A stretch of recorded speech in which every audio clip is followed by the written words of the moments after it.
hay-adda NAF oo ah hay-adda bixiso lacagaha kala duwan ee la siiyo dadka cayrta qaata, kuwa aan shaqayn, kuwa shaqada ka soo fadhiistay, kuwa buka iyo kuwa sidoo kale baahiyaha gaarka qaba, ayaa lagu soo waramayaa in 21 Oktoobar oo ku beegnayd maalinnimadii Arbacada ahayd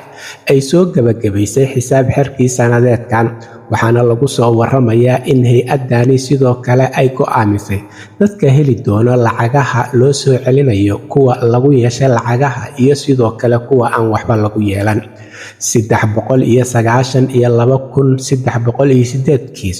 oo ay hay-addan falanqaysay ayaa 18,081 qof waxa ay ka heli doonaan lacaga loo soo celin doono, halka 20,506 qof iyaga lacaga loo raacday oo la weydiisan doono in ay lacaga dib ugu soo celiyaan hay-addan. 353,721 qof ayaa iyaguna waxba lagu yeelan, waxna loo celi doonin oo ay xisaabtoodu isku fadhiisatay. Agaasinka hay-addan Elizabeth News ayaa ku waramayso in ay iska agdhow yihiin sanadkii tegay iyo sanadkan, waxa ayna sheegtay haweeneydan in sanadkii 2024 ay ku dhowaad 16,000 oo qof ay heleen lacaga loo soo celiyay, halka 20,000 oo qof iyaga lacaga lagu yeeshay. Waxa ayna sheegtay in sanadkan ay ka yara badan yihiin kuwa lacagaha heli doona maadaama ay kor u dhaafeen 18,000. Hay-adda ayaa sheegtay in dadka lacagaha yar helay sanadkan loo soo celin doono lacago, halka kuwa lacagaha badan helayna iyaguna lacaga ay u soo celin doonaan hay-adda.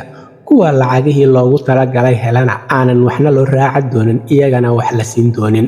Hay-addan ayaa waxa ay bixisaa lacagaha kala duwan, waxa ayna ku waramaysaa in dadka lacagaha lagu yeeshay loo diri doono iimaylo iyo fariimo SMS ah, kuwa oo sheegi doona lacagaha lagu yeeshay iyo macluumaad ku saabsan. Waxa ayna News intaas ku daraysaa in dadka lacagaha loo raacdo xisaabta aysan hore ka soo dhiibaynin oo ay mari doonto xafiiska canshuuraha, kuwa oo muddo 4 toddobaad gudahood kusoo go'aamin doono habka iyo sida uu qofkaasi lacagaha u bixi doono. Markaa oo ay sheegtay in ay soo gaari doonto fariin ku saabsan sida uu lacagaha u bixinayo, waxa ayna intaa ku dartay haddii qofkaasi uu lacagaha bixin waayo in ay lacagaha ka jaran doonaan oo ay dhankaasi dhibaato oga imaan doonto. Xafiiska ayaa sheegay dadka lacagaha loo soo celinayo ay sanadkan ka badan yihiin sanadkii hore marka loo eego, waxa ayna intaa ku dareen in